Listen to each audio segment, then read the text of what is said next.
Pagi itu terasa terlalu sunyi. Bu Ratmi berdiri di depan pintu rumahnya yang sudah mulai lapuk, tangannya menggenggam gagang pintu kayu yang dingin. Biasanya, sebelum matahari benar-benar naik, suara ayam, motor lewat, dan anak-anak yang berangkat sekolah sudah memenuhi udara. Tapi pagi ini, tidak ada apa-apa. Hanya angin, pelan, kering, membawa bau tanah. Ia melangkah keluar, sandal jepitnya menyentuh tanah yang terasa lebih dingin dari biasanya.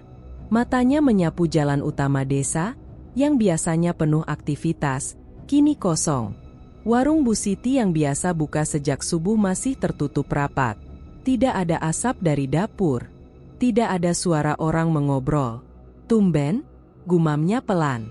Ia berjalan perlahan ke arah warung itu. Setiap langkahnya terasa terlalu jelas, seperti suara kakinya memantul di ruang kosong yang tak terlihat. "Bu Siti," panggilnya. Tidak ada jawaban. Ia mengetuk pintu kayu warung itu. Tok, tok, tok. "Ini." Bu Ratmi mengerutkan kening. Perutnya terasa mengganjal oleh sesuatu yang tidak ia mengerti. Ia menoleh ke kanan dan kiri. Rumah-rumah lain juga tertutup. Tirai-tirai jendela terpasang rapat. Tidak ada satupun tanda kehidupan. Padahal ini hari biasa, bukan hari libur. Ia menarik napas panjang, mencoba menenangkan dirinya sendiri. "Mungkin pada ke sawah," bisiknya, meskipun ia tahu, biasanya masih ada orang di rumah. Langkahnya berbalik, tapi baru beberapa meter berjalan, ia berhenti. Tidak ada suara anak-anak.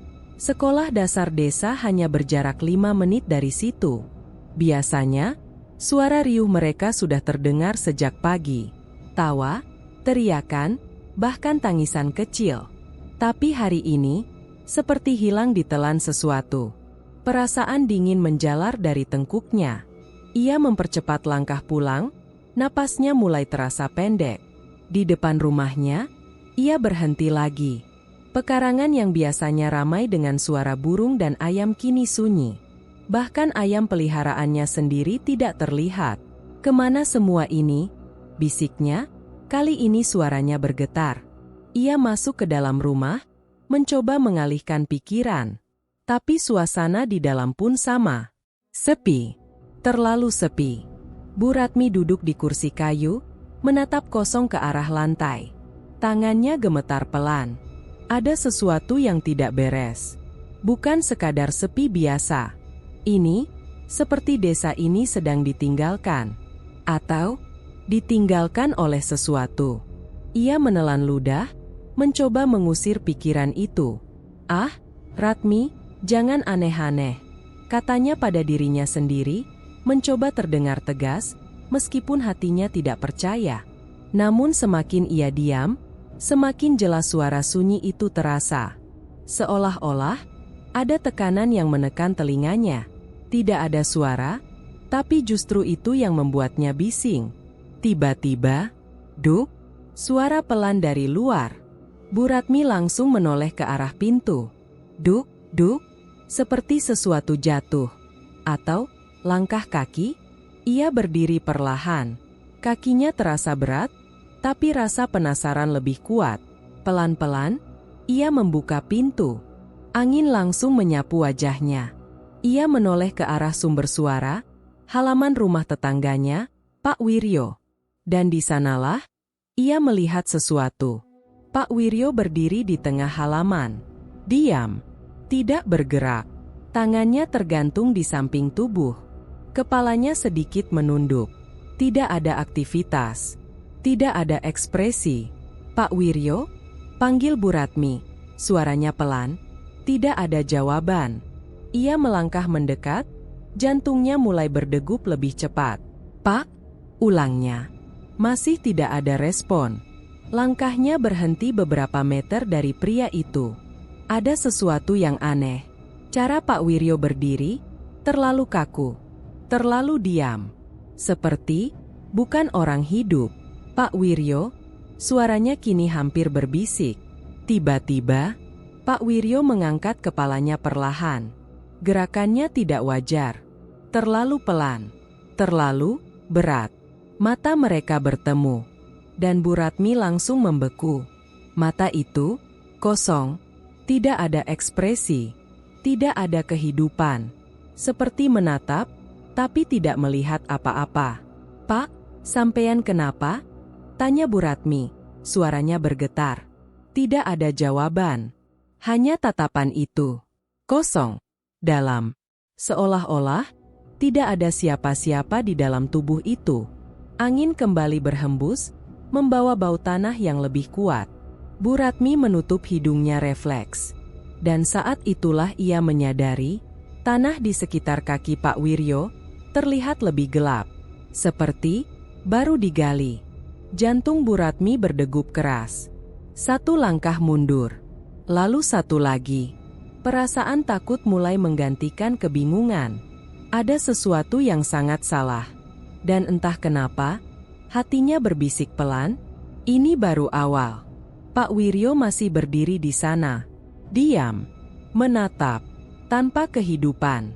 Saat Bu Ratmi berbalik untuk lari, ia mendengar suara pelan dari arah tanah di bawah kaki Pak Wiryo. "Ratmi." Suara itu bukan suara Pak Wiryo. Suara itu masih terngiang di telinga Bu Ratmi. "Ratmi." Ia tidak berani menoleh lagi. Langkahnya berubah menjadi lari kecil. Napasnya tersengal, dadanya sesak seperti ditekan sesuatu yang tak terlihat. Ia masuk ke dalam rumah dan menutup pintu keras-keras, lalu menguncinya dengan tangan gemetar. Sunyi kembali menyelimuti. Namun kali ini, sunyi itu terasa hidup. Seolah-olah ada sesuatu yang mendengar. Bu Ratmi bersandar di pintu, mencoba mengatur napasnya. Keringat dingin mengalir di pelipisnya. Ia menutup mata, berharap saat dibuka semuanya kembali normal. Namun saat ia membuka mata, tetap sama. Sepi. Dan lebih berat dari sebelumnya. Ia berjalan perlahan ke jendela, mengintip keluar. Pak Wiryo masih di sana. Masih berdiri. Tidak bergerak. Tidak berkedip. Bu Ratmi menelan ludah. "Itu bukan orang sakit," bisiknya pelan. "Itu bukan orang biasa." Perasaan itu mulai tumbuh. Bukan sekadar takut, tapi sesuatu yang lebih dalam. Ketidakpastian yang menekan pikirannya. Namun ia tidak bisa hanya diam. "Aku harus lihat yang lain," gumamnya, setengah memaksa dirinya sendiri. Dengan ragu, ia membuka pintu lagi. Kali ini lebih pelan. Ia memilih berjalan ke arah rumah Bu Siti yang tadi pagi ia datangi. Langkahnya lebih hati-hati sekarang.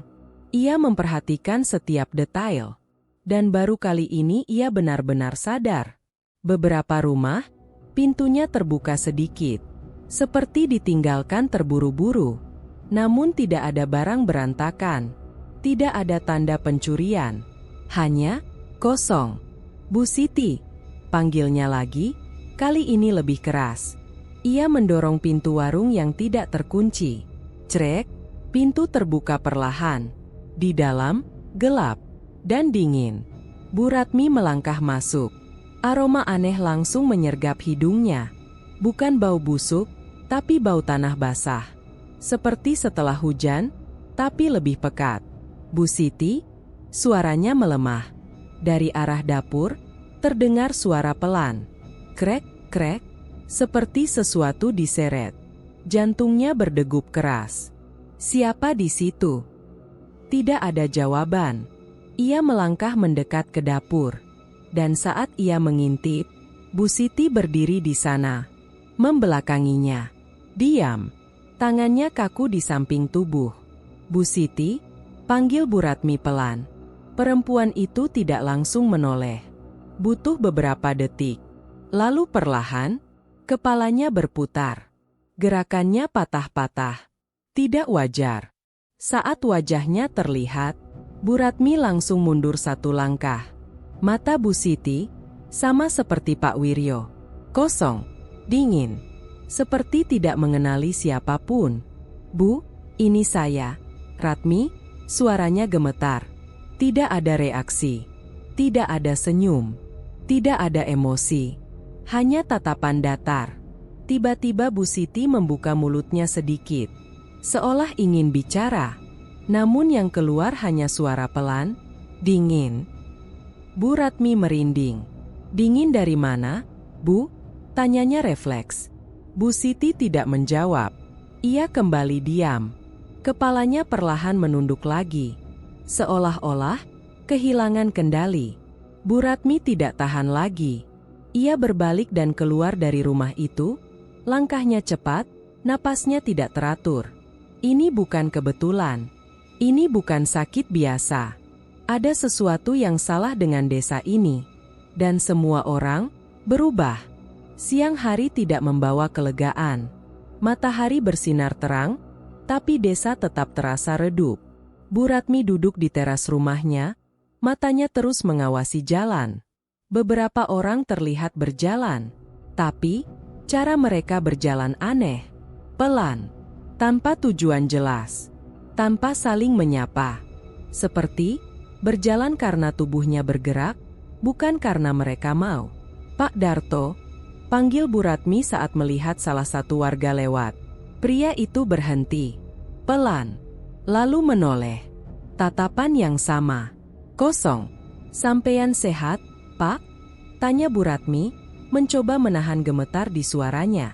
Pak Darto hanya menatap lama, lalu berkata singkat, sepi, dan berjalan lagi, meninggalkan Bu Ratmi yang semakin tidak mengerti. Menjelang sore, suara tangisan tiba-tiba memecah kesunyian. Tangisan seorang perempuan, kencang, panik. Bu Ratmi langsung berdiri dan berlari menuju sumber suara. Di depan sebuah rumah kecil, seorang ibu duduk di tanah, menangis histeris. Anakku, anakku hilang, teriaknya. Bu Ratmi mendekat. Kenapa? Siapa yang hilang? Rian, dari tadi pagi nggak ada.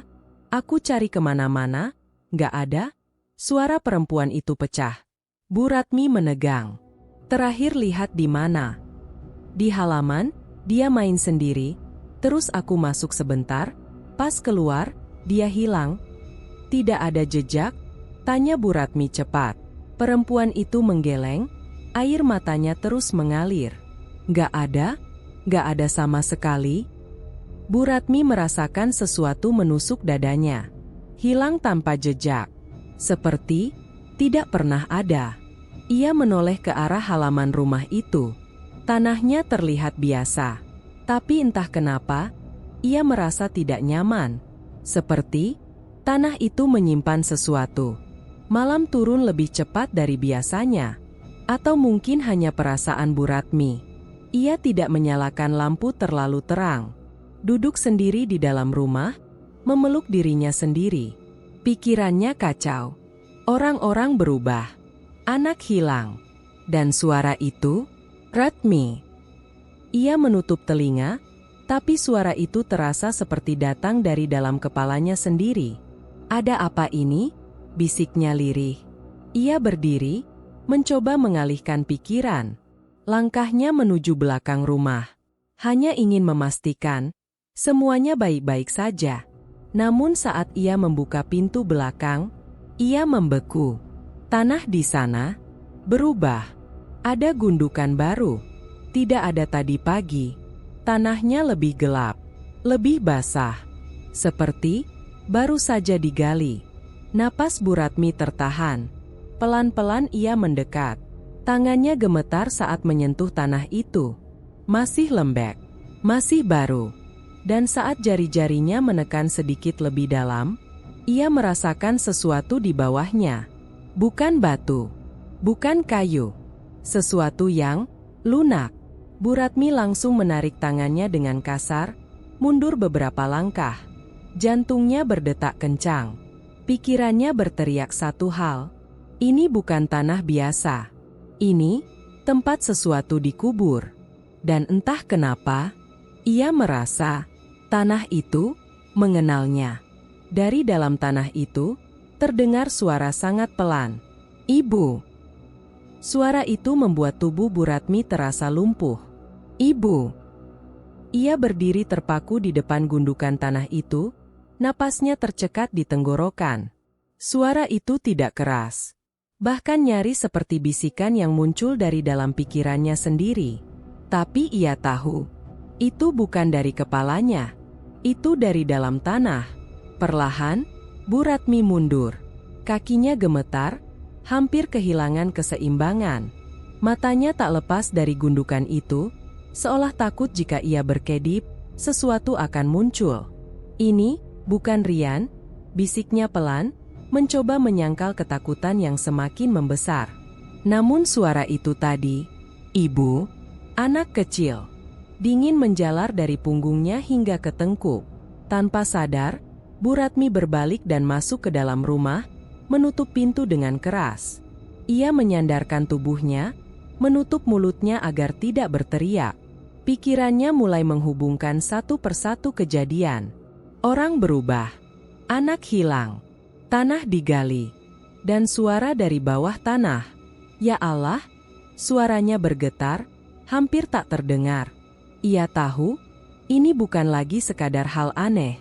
Ini, sesuatu yang lama. Sesuatu yang seharusnya tidak bangkit. Malam itu, Bu Ratmi tidak bisa tidur. Setiap kali ia memejamkan mata, bayangan tanah itu muncul. Dan suara itu kembali terdengar, semakin dekat, semakin jelas. Ia bangun, duduk di dipan bambu, menatap kosong ke arah pintu. "Aku harus tahu," gumamnya. Keputusan itu muncul perlahan, tapi pasti. Ia tidak bisa diam. Kalau ia terus diam, ia akan ikut menjadi seperti mereka. Kosong, tanpa rasa. Pagi belum sepenuhnya datang saat Bu Ratmi keluar rumah. Langit masih abu-abu, udara dingin menusuk kulit. Ia berjalan cepat menuju ujung desa, ke rumah satu-satunya orang yang masih ia ingat, yang mungkin tahu sesuatu. Pak Lurah lama, Pak Wirawan. Seorang tetua desa yang sudah jarang keluar rumah sejak beberapa tahun terakhir. Rumahnya terletak agak terpisah, dekat batas hutan jati. Semakin ia mendekat, suasana semakin sepi. Bahkan burung pun tidak terdengar. Ia mengetuk pintu. Tok, tok, tidak ada jawaban. Ia mengetuk lagi, lebih keras. "Pak Wirawan, ini saya, Ratmi." Beberapa detik kemudian, crek, pintu terbuka sedikit. Wajah tua muncul dari balik celah. Matanya masih hidup, masih sadar. Berbeda dari yang lain. "Ratmi?" Suaranya pelan, tapi jelas. Bu Ratmi hampir menangis melihat itu. "Pak, desa ini kenapa?" Tanyanya cepat, suaranya pecah. Pak Wirawan menatapnya lama. Wajahnya berubah serius. "Masuk." Di dalam rumah itu, suasana terasa berbeda. Masih sunyi, tapi tidak mati. Seperti ada sesuatu yang menahan agar semuanya tidak sepenuhnya hilang.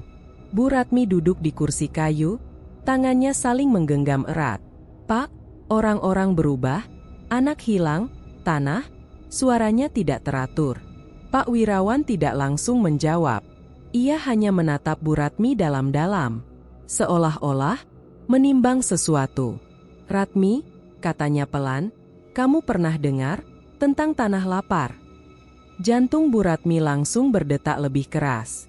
Istilah itu terasa asing. Tapi juga tidak sepenuhnya. "Tanah lapar?" ulangnya pelan. Pak Wirawan mengangguk. Tanah yang tidak pernah puas. Tanah yang minta diganti dengan kehidupan manusia. Bu Ratmi menelan ludah. "Pak, maksudnya?" Pak Wirawan menarik napas panjang. "Dulu, sebelum desa ini ada, tempat ini bukan tanah biasa." Ia berhenti sejenak, matanya menatap kosong ke arah lantai. "Di sini, pernah ada pembantaian. Banyak orang dikubur hidup-hidup, tanpa nama, tanpa doa." Dada Bu Ratmi terasa sesak, dan tanah itu tidak pernah benar-benar diam. Lanjut Pak Wirawan. Ia menyimpan rasa lapar. Ini hanya suara napas mereka berdua. Kalau ada yang membangunkannya, suara Pak Wirawan melemah, tanah itu akan mulai menagih. Bu Ratmi gemetar. "Menagih?" Apa? Pak Wirawan menatapnya langsung. Nyawa. Ruangan itu terasa semakin dingin. Bu Ratmi menunduk, pikirannya kacau. Tanah, nyawa, hilang. Semua terhubung. Dan tiba-tiba, sebuah ingatan muncul. Cepat, tajam, tidak ia inginkan. Malam, hutan jati, angin dingin, dan seorang pria tua dengan mata yang tidak bisa ia lupakan. Kalau ingin desa ini hidup lagi, kamu harus berani bayar harganya. Suara itu kembali terdengar di kepalanya. Bu Ratmi langsung mengangkat wajahnya. Napasnya memburu. Pak, suaranya hampir berbisik. Kalau ada orang yang pernah melakukan sesuatu di tanah itu. Pak Wirawan menatapnya tajam. Siapa? Bu Ratmi tidak menjawab, tapi matanya sudah cukup. Pak Wirawan langsung mengerti. Wajahnya berubah. Ratmi, suaranya pelan tapi tegas. Kamu, jangan bilang. Air mata mulai menggenang di mata Bu Ratmi. Aku cuma mau desa ini hidup. Pak, suaranya pecah. Waktu itu, semua susah, tidak ada yang punya apa-apa. Tangannya gemetar hebat sekarang. Ada orang datang ke saya, bilang bisa bantu. Pak Wirawan menutup mata. Seolah-olah, ini adalah jawaban yang paling ia takutkan. Kamu tanam sesuatu? Ya? Tanyanya pelan. Bu Ratmi tidak sanggup bicara. Ia hanya mengangguk. Sekali. Pelan. Dan itu cukup. Pak Wirawan menghela napas panjang. Sudah dimulai, bisiknya. Dan sekarang, tanah itu bangun. Air mata Bu Ratmi jatuh. Pak, bisa dihentikan? Pak Wirawan tidak langsung menjawab. Ia hanya berkata, kalau sudah memberi makan, tanah itu tidak akan berhenti sendiri. Bu Ratmi pulang dengan langkah limbung. Pikirannya dipenuhi ingatan yang selama ini ia tekan. Wajah pria itu, suara itu, dan sesuatu yang ia tanam.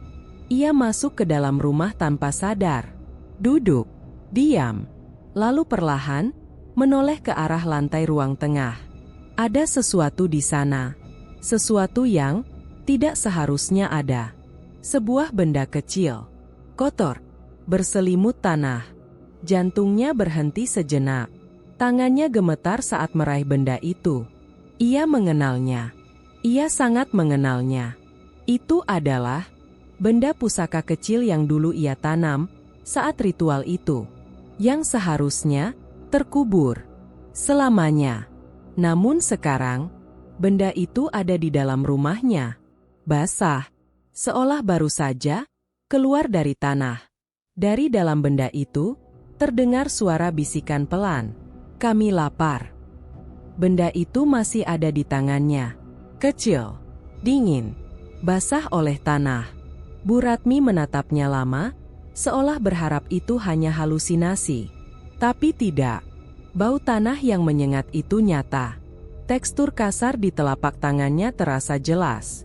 Dan suara itu, "Kami lapar." Masih terngiang, dengan refleks, ia melempar benda itu ke lantai. Tok! Benda itu jatuh dan menggelinding pelan, berhenti tepat di tengah ruangan. Bu Ratmi mundur satu langkah, napasnya tidak teratur. "Bukan aku," bisiknya cepat, hampir seperti membela diri pada sesuatu yang tidak terlihat. "Aku nggak minta ini, aku cuma..." Kalimatnya terhenti. Ia tahu persis siapa yang memulai semua ini. Tangannya gemetar hebat sekarang. Ia menutup wajahnya, mencoba mengusir ingatan yang mulai menyeruak. Malam itu, ia tidak berani tidur, tapi tubuhnya terlalu lelah. Tanpa sadar, ia terlelap di kursi kayu, dengan lampu yang masih menyala redup. Dan di sanalah mimpi itu datang. Gelap, dingin, dan bau tanah yang sangat kuat. Bu Ratmi berdiri di tengah kegelapan, kakinya tenggelam sampai mata kaki. Ia mencoba melangkah, tapi tanah itu seperti hidup, menarik, menahan. "Ini di mana?" bisiknya panik. Tiba-tiba, suara. Pelan. Dari bawah. Ratmi. Ia membeku. Lalu suara lain menyusul. Ratmi. Lebih banyak. Lebih dekat. Ratmi. Puluhan. Ratusan. Suara laki-laki, perempuan, anak-anak, semuanya bercampur, memanggil namanya dari bawah tanah. Diam, teriak Bu Ratmi, menutup telinganya. Diam. Jangan panggil aku. Namun suara itu tidak berhenti. Malah semakin keras. Tanah di bawah kakinya mulai bergerak, bergelombang. Dan tiba-tiba, tangan muncul. Dari dalam tanah. Banyak tangan. Kotor, pucat, membusuk. Menarik kakinya. Tidak. Jangan. Bu Ratmi menjerit, mencoba melepaskan diri. Tangan-tangan itu semakin kuat. Menarik, menggali. Seolah ingin menyeretnya ke bawah. Ini bukan salahku, teriaknya histeris. Aku cuma mau bantu. Aku cuma. Salah satu tangan mencengkeram pergelangan kakinya lebih keras. Dan dari dalam tanah, sebuah wajah muncul. Tanpa mata, tanpa ekspresi. Mulutnya terbuka, dan dari sana keluar suara. Bayar. Bu Ratmi terbangun dengan jeritan. Napasnya terengah-engah, tubuhnya basah oleh keringat. Ia langsung melihat ke kakinya. Tidak ada tangan, tidak ada tanah. Tapi sensasi dingin itu masih terasa. Seperti ada sesuatu yang tadi benar-benar menyentuhnya. Ia menutup wajahnya dengan kedua tangan. Cuma mimpi, ulangnya pelan. Namun kata-kata itu tidak meyakinkan. Ia tahu itu bukan sekadar mimpi. Itu peringatan.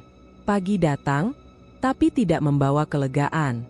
Wajah-wajah warga yang ia lihat semakin menguatkan ketakutannya. Mereka masih berjalan, masih hidup, tapi tidak benar-benar ada. Seperti hanya tubuh yang tersisa. Bu Ratmi berdiri di depan rumahnya saat melihat Bu Siti lewat lagi.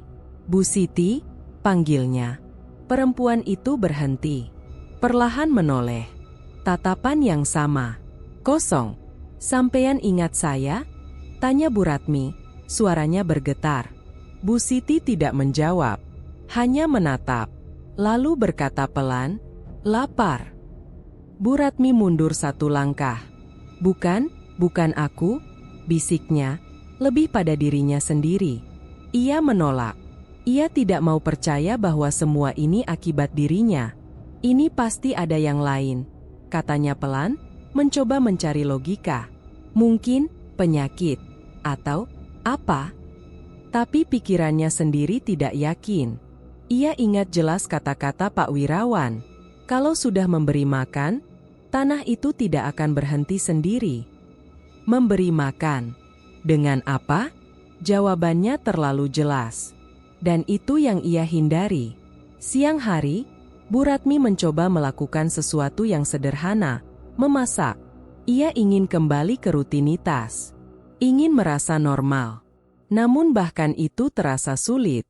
Air yang ia ambil dari sumur, terasa lebih dingin, lebih berat. Saat ia menuangkannya ke panci, ia melihat sesuatu. Pantulan. Wajahnya sendiri. Namun, matanya sekilas terlihat kosong. Ia langsung menjatuhkan gayung itu. Tidak, bisiknya cepat. Ia mundur, jantungnya berdegup keras. Aku nggak seperti mereka. Ia memegang dadanya. Masih berdebar. Masih hangat. Aku masih hidup. Namun keyakinan itu mulai retak. Perlahan. Tanpa ia sadari. Sore menjelang. Langit berubah gelap lebih cepat. Bu Ratmi duduk di lantai ruang tengah, memandangi benda pusaka itu dari kejauhan. Ia tidak berani menyentuhnya lagi. Namun ia juga tidak berani membuangnya. Seolah-olah benda itu terikat dengannya. Dan semakin lama ia menatapnya, semakin jelas ia mendengar suara. Pelan. Dari arah bawah. Awalnya ia kira itu hanya angin. Namun suara itu semakin jelas. Seperti gesekan. Seperti sesuatu bergerak di bawah lantai. Bu Ratmi membeku. Ia menahan napas, mendengarkan. Krek, krek. Suara itu datang lagi. Lebih dekat, lebih jelas. Dari tepat di bawah tempat ia duduk. Perlahan, sangat perlahan, Bu Ratmi menunduk, menatap lantai kayu rumahnya. Dan saat itu, suara itu berubah. Bukan lagi gesekan, tapi suara. Banyak suara. Berbisik bersamaan. Ratmi. Tubuhnya langsung kaku. Tidak bisa bergerak. Tidak bisa bernapas. Ratmi. Lebih keras. Lebih dekat. Seolah-olah tepat di bawahnya. Dari bawah lantai rumahnya, terdengar suara ketukan pelan. Tok, tok, tok. Suara itu terus terdengar dari bawah lantai. Bu Ratmi tidak bergerak. Tubuhnya kaku. Matanya terpaku pada papan kayu di bawahnya. Setiap ketukan terasa seperti mengetuk dadanya sendiri. Tok, tok, tok. Lebih pelan. Lebih dalam. Seolah-olah bukan sekadar mengetuk, tapi meminta keluar. Tidak, bisik Bu Ratmi, suaranya nyaris tak terdengar. Tidak, aku nggak mau dengar. Namun suara itu tidak berhenti. Malah berubah. Menjadi gesekan, lalu bisikan, ingat. Dan saat itulah, sesuatu di dalam kepalanya seperti ditarik paksa. Gelap menyapu pandangannya, dan ia jatuh ke dalam ingatan yang selama ini ia kubur. Hujan, langit gelap, desa itu berbeda. Bukan sunyi seperti sekarang, tapi sepi karena hidup yang berat. Rumah-rumah reot. Warung kosong. Orang-orang duduk tanpa harapan. Bu Ratmi berdiri di depan rumahnya, memandang jalan tanah yang becek. Wajahnya lebih muda, tapi matanya sudah lelah. Kalau begini terus, kita bisa mati pelan-pelan, gumamnya. Dari kejauhan, suara orang batuk terdengar. Anak-anak kurus bermain tanpa semangat. Tidak ada hasil panen. Tidak ada uang. Desa itu hidup, tapi hampir mati. Dan di saat itulah, seseorang datang. Malam hari, hutan jati di pinggir desa. Angin dingin berdesir di antara batang pohon. Bu Ratmi berdiri di sana, sendirian. Atau, tidak sepenuhnya sendirian. Seorang pria tua berdiri di depannya. Wajahnya tidak jelas, tertutup bayangan. Namun matanya tajam. Menembus. Kamu datang juga? Suaranya berat, rendah, seperti keluar dari dalam tanah. Bu Ratmi menelan ludah. Sampeyan, yang katanya bisa bantu desa saya. Pria itu tersenyum tipis. Bisa. Jawaban itu terlalu cepat, terlalu pasti. Mau apa, gantinya? Tanya Bu Ratmi hati-hati. Pria itu melangkah mendekat. Tanah di bawah kakinya tidak bersuara. Tanah ini lapar, katanya pelan. Dan kamu bisa memberinya makan. Jantung Bu Ratmi berdetak lebih cepat. Apa maksudnya? Pria itu mengeluarkan sebuah benda kecil dari kain lusuh. Pusaka itu, yang sekarang kembali ke tangannya. Tanam ini, katanya, di tanah yang tepat. Bu Ratmi ragu. Lalu, desamu akan hidup kembali. Dan, bayarannya. Pria itu menunduk sedikit, lalu berbisik. Setiap bulan, tanah akan memilih sendiri. Bu Ratmi terdiam. Ia tidak sepenuhnya mengerti. Atau, mungkin ia memilih untuk tidak mengerti. Yang ia lihat hanya satu. Harapan. Kalau saya tidak setuju? Tanyanya pelan. Pria itu tersenyum lagi. Kali ini, lebih dingin. Desamu akan tetap seperti sekarang. Ini. Hujan turun lebih deras. Bu Ratmi menatap ke arah desa yang samar terlihat dari kejauhan. Wajah-wajah lelah. Anak-anak kurus. Orang-orang yang hampir menyerah. Tangannya gemetar saat menerima benda itu. Apa yang harus saya lakukan? Tanyanya lirih. Tanah kosong. Di belakang desa. Tempat yang jarang didatangi orang. Malam itu terasa lebih gelap dari biasanya. Hanya ada cahaya lampu minyak kecil. Bu Ratmi berdiri di depan lubang yang sudah ia gali. Tangannya kotor. Napasnya berat. Di belakangnya, pria itu berdiri diam. Mengawasi. Sekarang, katanya pelan. Bu Ratmi mengangguk pelan. Tangannya gemetar saat memegang pusaka itu. Harus pakai darahmu sendiri, lanjut pria itu. Bu Ratmi menelan ludah. Ia melihat jarinya sendiri. Lalu, tanpa banyak berpikir, ia menggigitnya. Darah keluar. Merah. Hangat. Ia meneteskannya ke benda itu. Sekali. 2 kali. 3 kali. Tanah di dalam lubang tampak menyerap darah itu lebih cepat dari seharusnya. Seperti menunggu. Cepat, kata pria itu. Bu Ratmi memasukkan pusaka itu ke dalam lubang. Tangannya gemetar saat mulai menutupnya dengan tanah. Setiap genggaman tanah terasa berat. Seperti ada sesuatu di bawah sana. Menunggu. Menanti. Saat lubang itu tertutup sepenuhnya, angin berhenti. Hutan menjadi sunyi. Terlalu sunyi. Bu Ratmi menatap tanah itu. Napasnya tertahan. Sudah? Tanyanya pelan.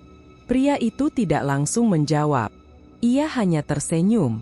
Dan berkata, "Sekarang, dengarkan." Bu Ratmi mengerutkan kening. Dengar apa? Kalimatnya terhenti. Tanah itu bergerak. Pelan. Seperti sesuatu di bawahnya, bernapas. Bu Ratmi mundur 1 langkah. "Pak, ini apa?" Tidak ada jawaban. Tanah itu kembali bergerak. Lebih jelas. Lebih kuat. Dan dari dalamnya, terdengar suara. Banyak suara. Sangat pelan. Namun cukup untuk membuat darahnya membeku. Lapar. Bu Ratmi gemetar hebat. Ini bukan yang sampean bilang, suaranya pecah. Namun pria itu hanya berkata, "Sudah dimulai." Bu Ratmi tersentak kembali ke kenyataan. Napasnya tersengal. Tubuhnya dingin. Ia kembali berada di rumahnya. Sendirian. Namun sekarang, tidak benar-benar sendiri. Air mata mengalir di pipinya. "Aku yang mulai," bisiknya. "Semua ini bukan kebetulan, bukan penyakit, bukan misteri tanpa sebab. Ini akibat dari keputusan yang ia buat sendiri." Tangannya gemetar saat memandang lantai rumahnya. Dan suara itu kembali terdengar. Lebih jelas, lebih dekat. Seolah-olah tepat di bawahnya. Lantai kayu itu tiba-tiba bergetar halus. Dan sedikit terangkat dari bawah. Lantai itu masih bergetar. Sedikit, tapi nyata. Bu Ratmi terduduk kaku di ruang tengah. Matanya tidak berkedip menatap papan kayu yang perlahan kembali diam. Nafasnya berat, dadanya naik turun tak teratur. "Berhenti," bisiknya lirih. "Tolong, berhenti." Namun tidak ada yang menjawab. Hanya sunyi. Sunyi yang sekarang terasa seperti sesuatu yang mengawasi. Perlahan, Bu Ratmi menarik kakinya menjauh dari titik itu. Ia tidak berani lagi duduk di sana. Tidak berani lagi menyentuh lantai itu. Karena sekarang ia tahu, di bawah rumahnya, bukan kosong. Siang itu, ingatan kembali datang. Bukan seperti mimpi kali ini, tapi seperti potongan-potongan nyata yang memaksa masuk ke kepalanya. Dan Bu Ratmi tidak bisa menghentikannya. Beberapa minggu setelah ritual, desa itu mulai berubah. Awalnya, kecil. Hujan turun lebih sering. Tanah yang dulu kering mulai lembab. Tanaman yang sebelumnya layu, perlahan tumbuh kembali. "Ini, aneh ya," kata Pak Darto waktu itu, berdiri di sawah sambil memandangi padi yang mulai menghijau. Bu Ratmi hanya tersenyum kecil. Dalam hatinya, ia tahu, ini bukan kebetulan. Bulan berikutnya, panen datang.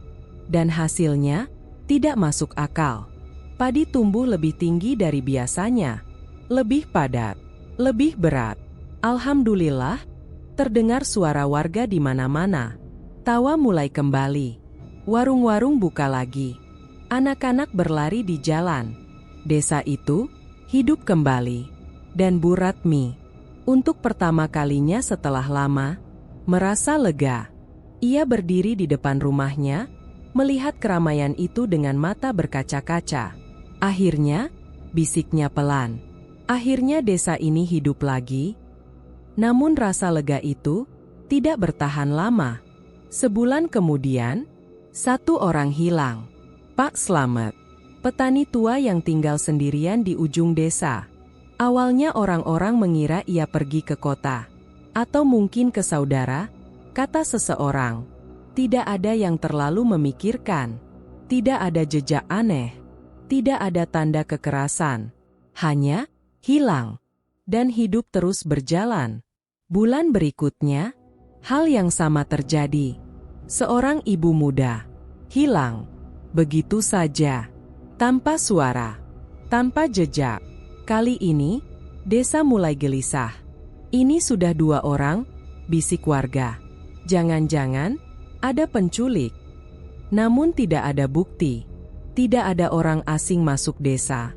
Dan yang paling aneh, tidak ada yang benar-benar ingat kapan terakhir kali mereka melihat korban. Seolah-olah, ingatan tentang mereka ikut memudar. Bu Ratmi mulai merasa tidak nyaman. Ia duduk di ruang tengah rumahnya, menggenggam tangannya sendiri. 2 orang, 2 bulan, dan sesuatu di dalam dirinya mulai menghitung. Tidak, bisiknya pelan. Bukan itu. Ia mencoba menyangkal. Namun kata-kata pria itu kembali muncul. Setiap bulan, tanah akan memilih sendiri. Tubuhnya merinding. Tidak, ini kebetulan. Ia menggeleng cepat. Ini bukan karena itu. Tapi pikirannya sendiri tidak percaya. Bulan ketiga, orang hilang lagi. Kali ini, seorang anak. Tangisan memenuhi desa. Panik mulai terasa. Ini tidak normal, teriak seorang warga. Kita harus lapor, kata yang lain. Namun tidak ada jawaban yang benar-benar menenangkan. Dan Bu Ratmi semakin tidak bisa tidur. Setiap malam, ia terbangun dengan keringat dingin. Setiap kali memejamkan mata, ia melihat tanah itu dan mendengar suara lapar. Kembali ke masa sekarang. Bu Ratmi duduk di sudut rumahnya, tubuhnya lemas. Air matanya jatuh tanpa suara. Ini semua karena aku, bisiknya. Akhirnya, ia mengakuinya. Tidak lagi menyangkal. Tidak lagi mencari alasan lain. Semua ini berawal dari dirinya. Dari keputusan yang ia buat. Dari darah yang ia teteskan. Dan sekarang, desa ini membayar harganya. Sore itu, Bu Ratmi memutuskan pergi ke rumah Pak Wirawan lagi. Ia tidak bisa menahan ini sendirian. Ia butuh jawaban. Atau, setidaknya harapan. Saat ia tiba, Pak Wirawan sudah duduk di teras, seolah-olah sudah menunggu. Sudah mulai hilang satu-satu. Ya, katanya tanpa menoleh. Bu Ratmi berhenti. Air matanya langsung jatuh. Pak, suaranya pecah. Saya harus bagaimana? Pak Wirawan menatapnya. Dalam. Lama. Kalau sudah berjalan sejauh ini, sulit dihentikan. Tidak ada cara? Tanya Bu Ratmi putus asa. Pak Wirawan tidak langsung menjawab. Ia berdiri, masuk ke dalam rumah, lalu kembali membawa sesuatu. Selembar kertas tua. Kusam. Penuh tulisan tangan. Dulu, ada yang mencatat ini, katanya pelan, tentang tanah itu. Tangan Bu Ratmi gemetar saat menerima kertas itu. Ia membaca perlahan. Daftar nama. Orang-orang. Beberapa ia kenal. Beberapa sudah lama hilang. Tanggal di sampingnya. Bulan demi bulan. Dan semua berurutan. Seperti daftar. Seperti giliran. Nafasnya mulai tidak teratur. Ini, korban? Tanyanya pelan. Pak Wirawan mengangguk. Yang dulu pernah terjadi, sebelum desa ini dibangun ulang. Jantung Bu Ratmi berdegup keras. Tangannya bergerak menelusuri daftar itu. Nama demi nama. Tanggal demi tanggal. Dan saat ia sampai di bagian paling bawah, tangannya berhenti. Matanya membesar. Nafasnya terhenti. Nama berikutnya tertulis jelas di sana. Nama yang ia kenal. Nama yang dekat. Sangat dekat. Nama itu adalah orang yang selama ini paling sering datang ke rumahnya, dan satu-satunya yang masih sempat menyapanya dengan suara normal. Nama itu masih terbayang jelas. Seperti tertulis di dalam kepalanya, berulang-ulang, tanpa bisa dihapus. Bu Ratmi duduk di ruang tengah, kertas tua itu terlipat di pangkuannya. Tangannya masih gemetar sejak ia keluar dari rumah Pak Wirawan tadi sore. Nama itu tidak mungkin salah. Orang itu terlalu dekat dengannya. Terlalu sering datang. Terlalu hidup. Tidak, Bu Ratmi menggeleng pelan. Tidak mungkin. Tapi daftar itu tidak pernah meleset. Pak Wirawan sudah bilang. Dan sekarang, Bu Ratmi tahu, waktu terus berjalan. Malam datang lebih cepat dari biasanya. Atau mungkin, hanya perasaannya saja. Langit gelap pekat. Tidak ada suara jangkrik. Tidak ada angin.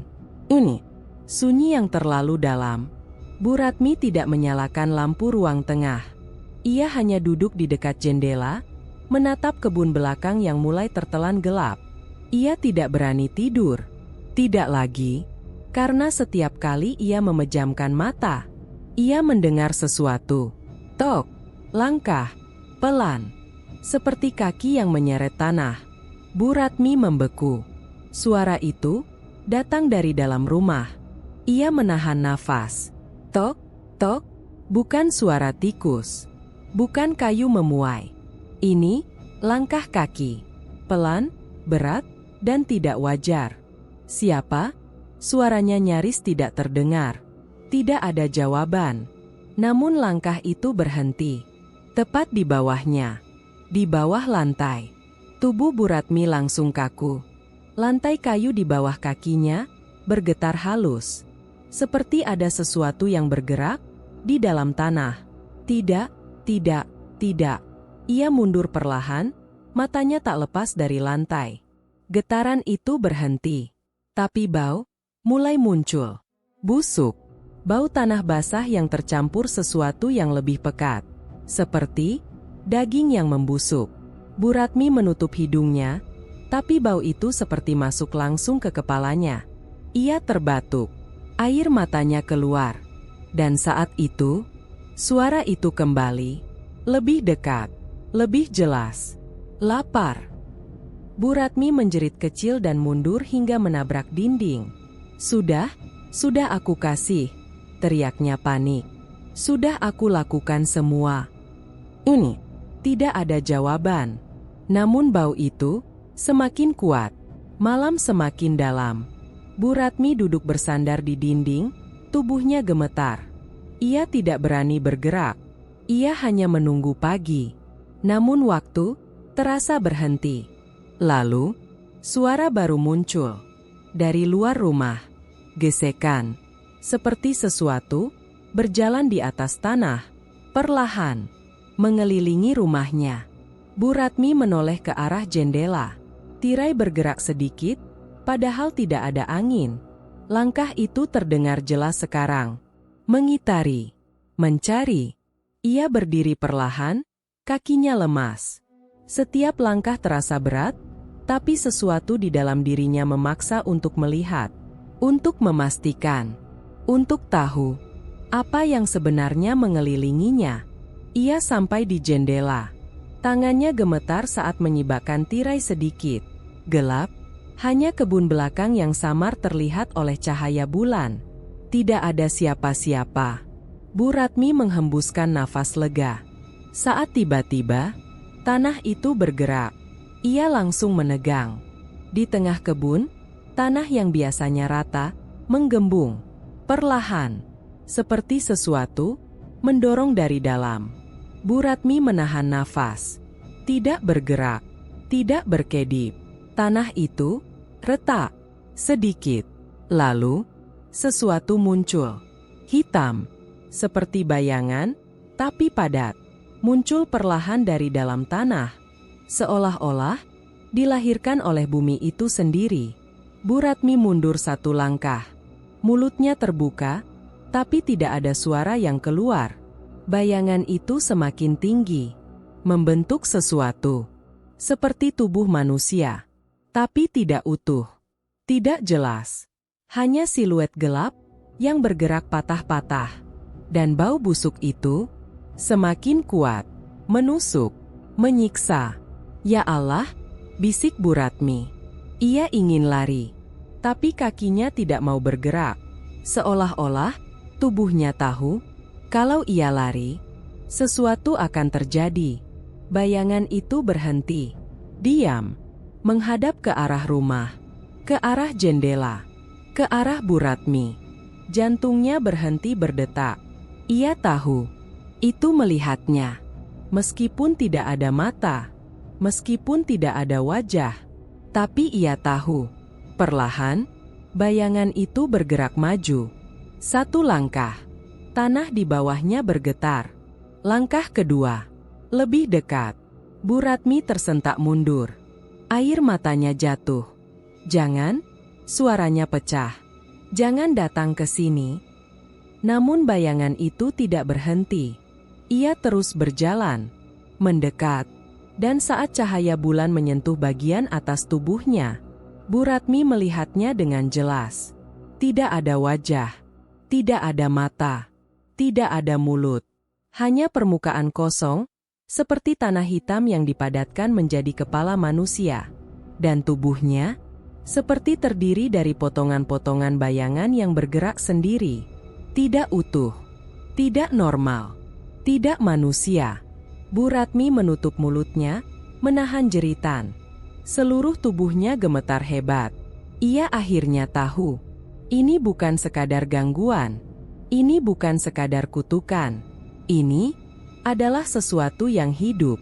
Dan sekarang, ia keluar. Bayangan itu berhenti tepat di batas kebun. Tidak masuk, hanya berdiri, menghadap rumah Bu Ratmi. Diam, seperti menunggu, seperti mengawasi, atau memastikan sesuatu. Bu Ratmi jatuh terduduk, tangannya menutup wajahnya. Air mata dan keringat bercampur. Ini salahku, bisiknya. Ini semua salahku. Dan di luar, sosok itu tetap berdiri, tidak bergerak, tidak pergi, hanya menatap, tanpa wajah, tanpa suara. Namun kehadirannya lebih mengerikan dari apapun yang pernah Bu Ratmi rasakan. Saat Bu Ratmi memberanikan diri membuka mata lagi, ia menyadari sesuatu yang membuat tubuhnya langsung dingin. Sosok tanpa wajah itu tidak lagi berdiri di batas kebun.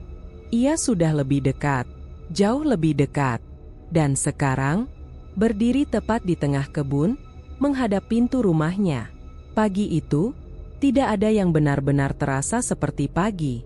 Langit memang terang, matahari naik seperti biasa, tapi suasana desa berat, seperti ada sesuatu yang menggantung di udara, sesuatu yang tidak terlihat, tapi semua orang bisa merasakannya. Bu Ratmi berdiri di depan pintu rumahnya. Matanya sembab. Ia tidak tidur semalaman. Bayangan tanpa wajah itu masih teringat jelas. Berdiri di kebun, menghadap rumahnya, menunggu.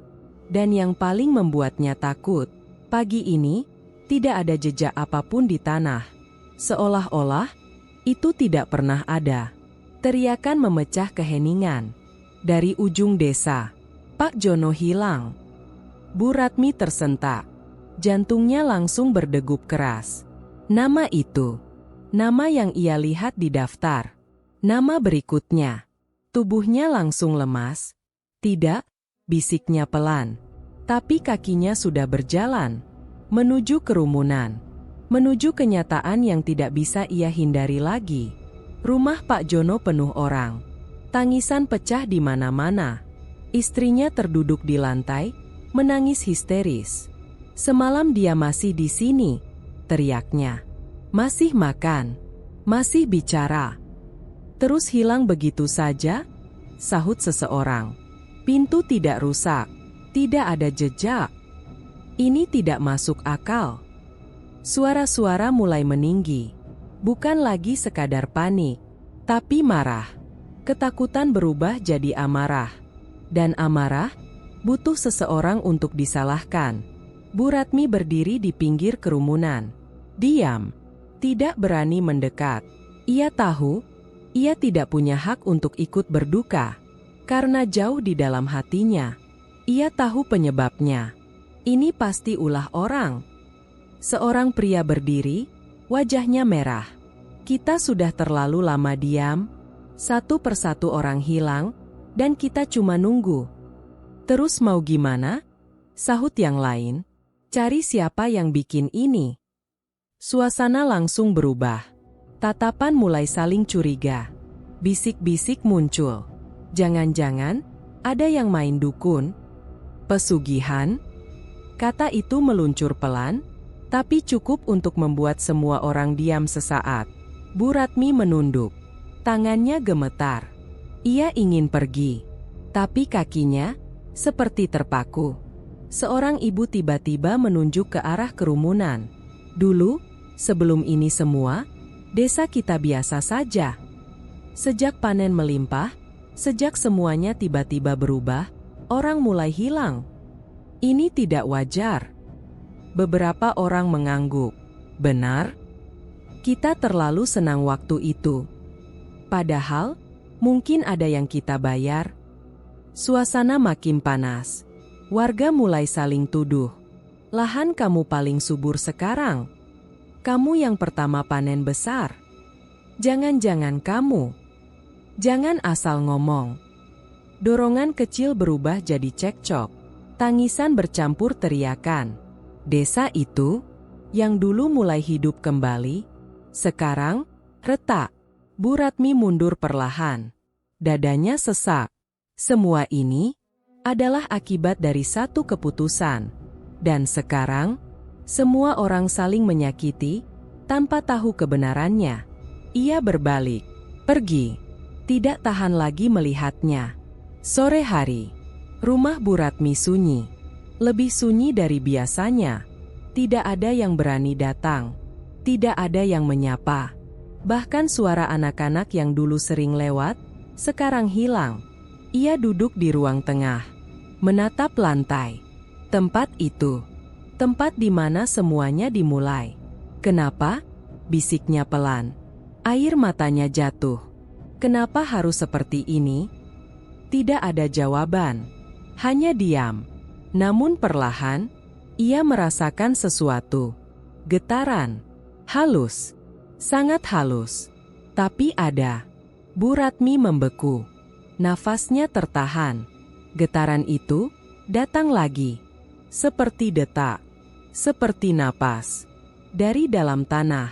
"Cukup," katanya lirih. Ia mendekat perlahan. Berjongkok. Tangannya menyentuh lantai. Dingin. Terlalu dingin. "Sudah cukup," suaranya gemetar. "Aku sudah lakukan semuanya."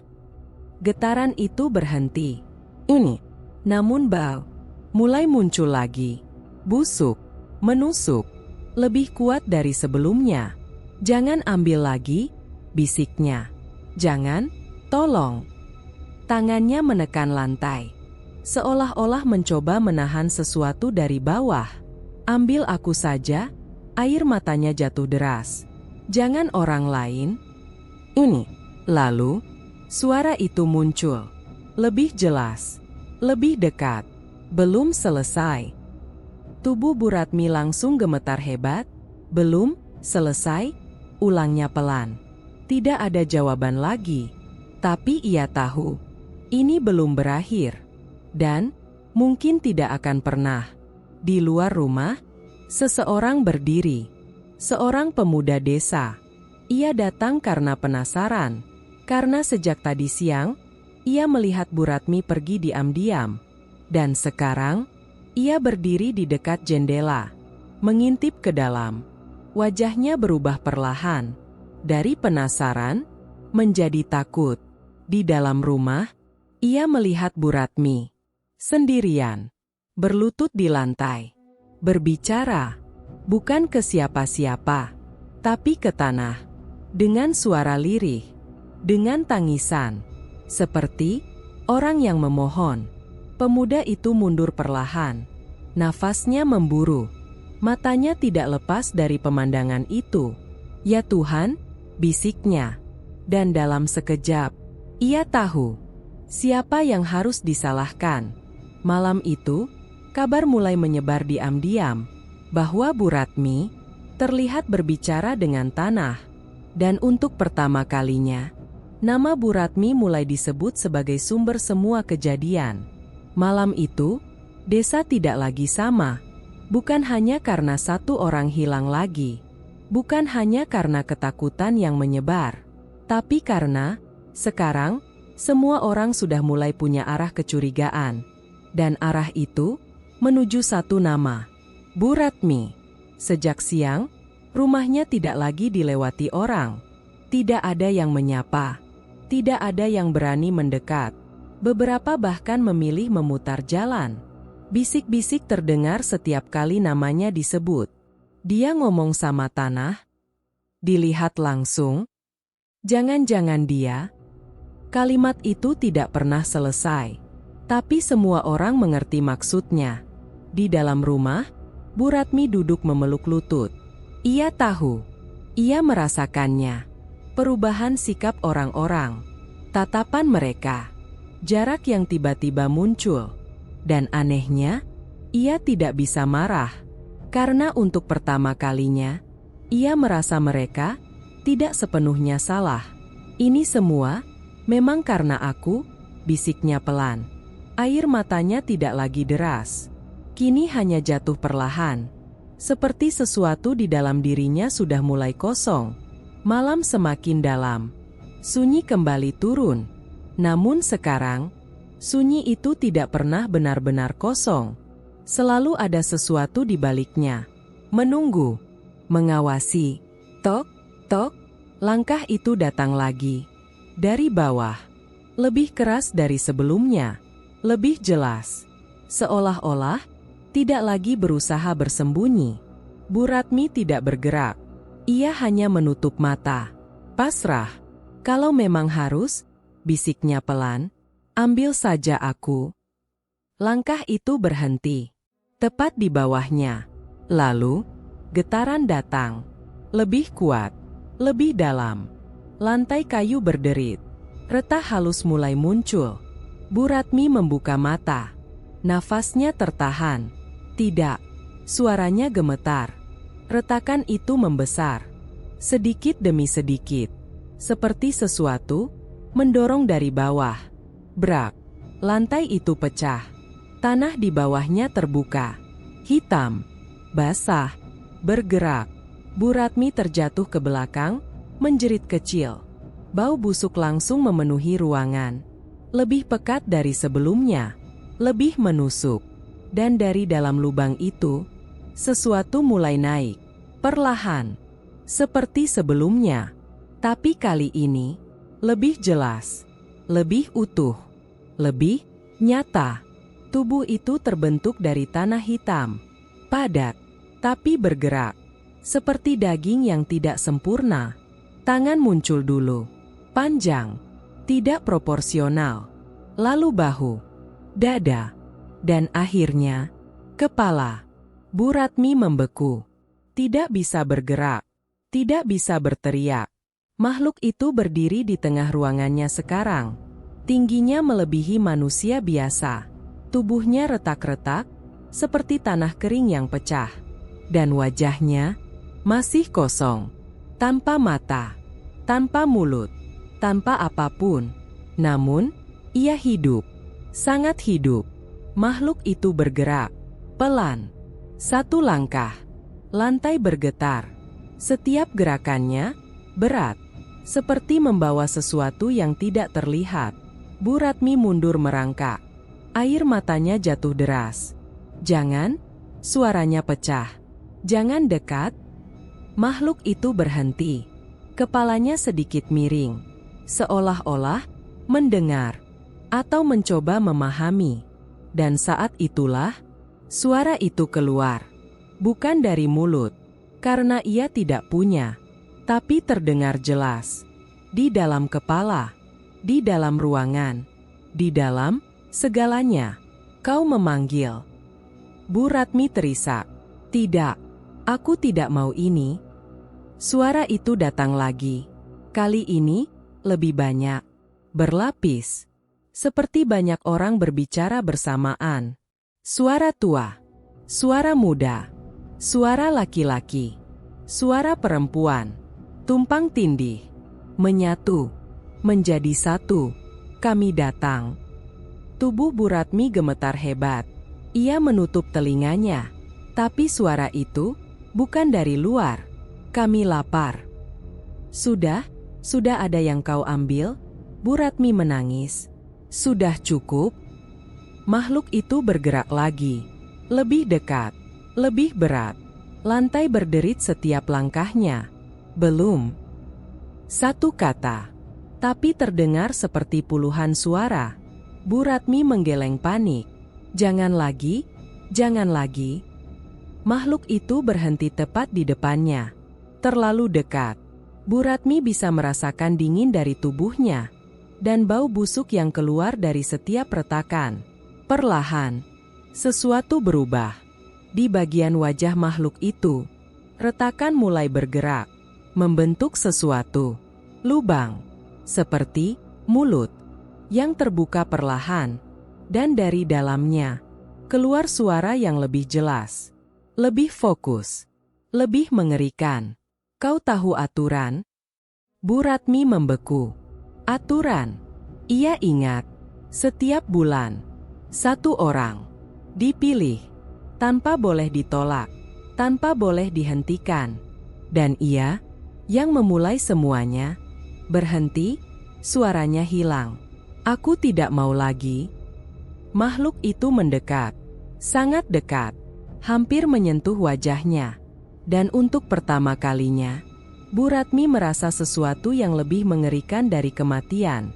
Ia merasa diikat, tidak secara fisik, tapi lebih dalam. Seperti ada sesuatu yang menahan jiwanya, mengikatnya ke tempat ini, ke tanah ini, ke makhluk ini. Suara itu kembali, lebih pelan, tapi jauh lebih menusuk. "Kau bukan lagi yang meminta."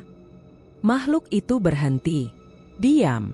Lalu, dengan suara yang menyatu dari banyak jiwa, ia menyebut sesuatu. Satu kata yang membuat tubuh Bu Ratmi langsung dingin. "Kau penjaga." Air mata Bu Ratmi berhenti mengalir. Matanya membesar. "Penjaga?" bisiknya pelan. Namun makhluk itu tidak menjawab. Ia hanya berdiri, mengawasinya. Seolah-olah memastikan ia mengerti.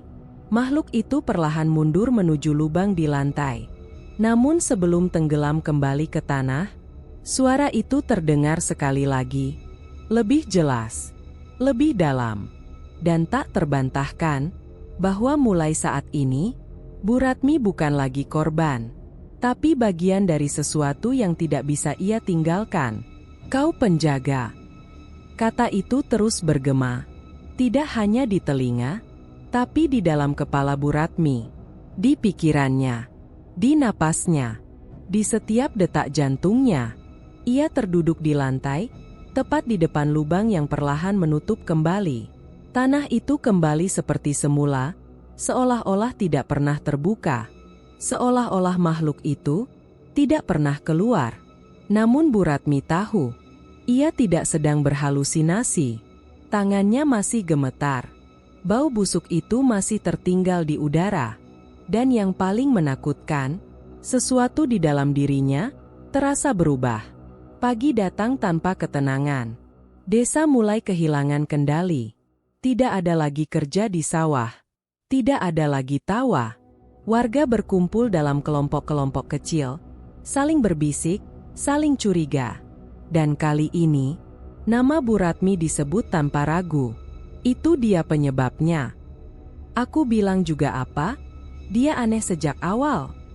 Orang-orang hilang, dia malah diam.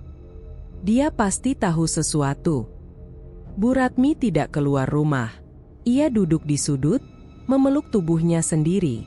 Ia tidak membantah, tidak menyangkal. Karena jauh di dalam hatinya, ia tahu semua ini memang berawal darinya. Namun, sekarang ia mulai mengerti. Ini bukan sekadar pesugihan biasa.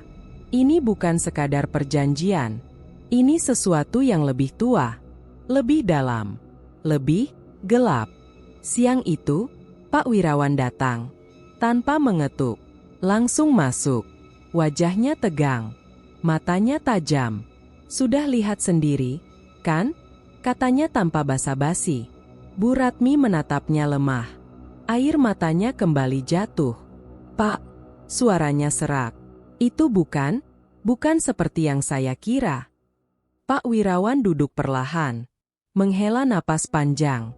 Apa yang kamu bangunkan, itu bukan sekadar penghuni biasa. Bu Ratmi menelan ludah. Apa itu, Pak? Pak Wirawan tidak langsung menjawab. Ia menatap lantai. Lama, seolah-olah mengumpulkan keberanian untuk mengatakan sesuatu yang tidak seharusnya diucapkan. Desa ini, suaranya pelan. Dibangun, bukan di tanah kosong. Bu Ratmi membeku. Apa maksudnya? Pak Wirawan menatapnya. Dalam, di bawah desa ini, ada kuburan. Hening. Ini. Seolah-olah udara ikut berhenti bergerak. Bukan satu dua, lanjutnya. Kuburan massal. Tubuh Bu Ratmi langsung lemas. Dulu, suara Pak Wirawan semakin berat. Sebelum desa ini ada, tempat ini pernah jadi lokasi pembantaian. Nafas Bu Ratmi tercekat. Orang-orang dibunuh, dikubur begitu saja, tanpa doa, tanpa nama. Bayangan-bayangan mulai muncul di kepala Bu Ratmi.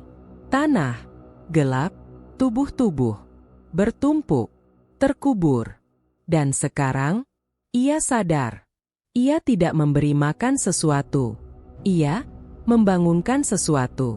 Dulu pernah ada yang mencoba hal yang sama, kata Pak Wirawan, pesugihan untuk menghidupkan tanah ini. Dan gagal. Pak Wirawan menggeleng pelan. Berhasil, tapi tidak terkendali. Jantung Bu Ratmi berdegup keras. Itu sebabnya desa lama ditinggalkan. Lanjutnya, orang-orang hilang, satu persatu, sampai akhirnya, semuanya pergi. Terus, kenapa dibangun lagi? Suara Bu Ratmi nyaris tidak terdengar. Karena orang lupa. Jawaban itu sederhana, tapi terasa lebih mengerikan dari apapun. Bu Ratmi menunduk. Tangannya mencengkeram kain bajunya. Jadi, saya... Ya, potong Pak Wirawan pelan. Kamu membangunkan lagi. Air mata Bu Ratmi jatuh tanpa henti.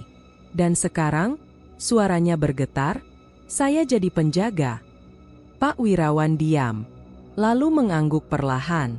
Itu artinya, kamu yang terikat. Terikat, bagaimana? Pak Wirawan menatapnya. Tatapan yang penuh beban. Kamu tidak bisa pergi dari sini. Dek. Jantung Bu Ratmi seperti berhenti. Selama itu masih hidup, kamu bagian dari itu. Tubuh Bu Ratmi gemetar hebat. Dan kalau saya berhenti? Pak Wirawan tidak menjawab. Namun diamnya sudah cukup menjelaskan. Di luar, suara warga mulai terdengar. Lebih keras dari sebelumnya. Bu Ratmi keluar. Kita butuh penjelasan. Kita tidak bisa diam lagi. Suasana memanas. Langkah kaki mendekat. Pintu rumah mulai diketuk. Keras. Berulang. Bu Ratmi menutup telinganya. Pak, saya takut. Pak Wirawan berdiri. Wajahnya serius. Ini sudah tidak bisa disembunyikan lagi. Terus saya harus bagaimana? Pak Wirawan tidak sempat menjawab, karena tiba-tiba ketukan itu berhenti. Ini mendadak, tidak wajar. Angin dingin masuk dari celah pintu. Bau tanah, bau busuk. Bu Ratmi langsung menegang. Ia mengenal bau itu. Sangat mengenal. Dia datang, bisiknya gemetar. Pak Wirawan menoleh cepat. Wajahnya berubah. Untuk pertama kalinya, ia terlihat takut. Pintu rumah terbuka perlahan. Tidak ada yang menyentuh. Tidak ada yang mendorong. Namun terbuka sendiri. Pelan. Berderit. Dan dari luar, seseorang berdiri. Siluetnya familiar. Terlalu familiar. Tubuh Bu Ratmi langsung kaku. Matanya membesar. Nafasnya tertahan. Orang itu melangkah masuk. Pelan, tenang, seolah-olah memang sudah seharusnya ada di sana. Wajahnya terlihat jelas sekarang. Orang yang dulu memberinya jalan, yang dulu mengajarinya ritual, yang dulu menghilang tanpa jejak. Ia berdiri di depan Bu Ratmi, tersenyum tipis, namun matanya kosong, tidak hidup. Sudah saya bilang, suaranya pelan, tapi terasa berat. Sekali dibuka, tidak bisa ditutup lagi. Dukun itu kembali, dan kali ini, ia tidak terlihat seperti manusia lagi. Sekali dibuka, tidak bisa ditutup lagi. Kalimat itu masih menggantung di udara. Bu Ratmi tidak bergerak. Ia hanya menatap sosok di depannya. Dukun yang dulu memberinya jalan, kini berdiri kembali dengan wajah yang tidak sepenuhnya hidup. Kulitnya pucat, matanya kosong, dan senyumnya terlalu tenang untuk seseorang yang seharusnya sudah lama hilang. Kenapa? Kembali? Suara Bu Ratmi nyaris tidak terdengar. Dukun itu melangkah masuk, pelan.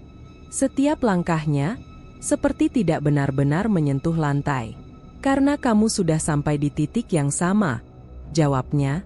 Pak Wirawan berdiri tegang di samping, jelas tidak nyaman. Ini bukan lagi urusan manusia, katanya pelan. Dukun itu tersenyum tipis. Memang sejak awal bukan. Malam itu, desa berubah. Bukan perlahan, tapi sekaligus. Seperti sesuatu yang selama ini menahan diri, akhirnya dilepaskan. Jeritan pertama terdengar sekitar tengah malam. Lalu kedua, ketiga, dan setelah itu, tidak berhenti. Bu Ratmi berdiri di depan rumahnya, tubuhnya gemetar, mendengar suara-suara itu dari berbagai arah. Tangisan, panggilan, teriakan minta tolong. Namun tidak ada yang berani keluar, tidak ada yang berani menolong. Karena sekarang, semua orang tahu, yang datang bukan manusia. Tanah mulai bergerak. Di halaman rumah warga, di jalan, di bawah bangunan, retakan muncul di mana-mana. Dan dari retakan itu, keluar bau busuk, lebih pekat dari sebelumnya, lebih menyengat, lebih hidup. Bu Ratmi, lihat. Suara Pak Wirawan membuatnya menoleh. Di kejauhan, rumah Pak Jono, yang sejak kemarin kosong, tanah di bawahnya perlahan turun, seperti disedot. Pelan, tapi pasti. Dinding rumah retak, atap miring, dan dalam hitungan detik, rumah itu tenggelam, masuk ke dalam tanah, tanpa suara besar, tanpa ledakan, hanya hilang, seolah-olah tidak pernah ada. Bu Ratmi menutup mulutnya, air matanya jatuh. Itu mulai mengambil kembali, bisiknya. Dukun itu berdiri di belakang mereka. Diam, mengawasi. Seperti seseorang yang sudah tahu semua ini akan terjadi. Ini salahmu, kata Pak Wirawan tiba-tiba, suaranya berat. Bu Ratmi menunduk. Ya, jawabnya lirih. Namun dukun itu tertawa kecil. Bukan, katanya santai. Keduanya menoleh. Ini bukan salah dia saja. Ia menunjuk tanah. Ini sudah ada dari dulu. Dia hanya membuka pintu.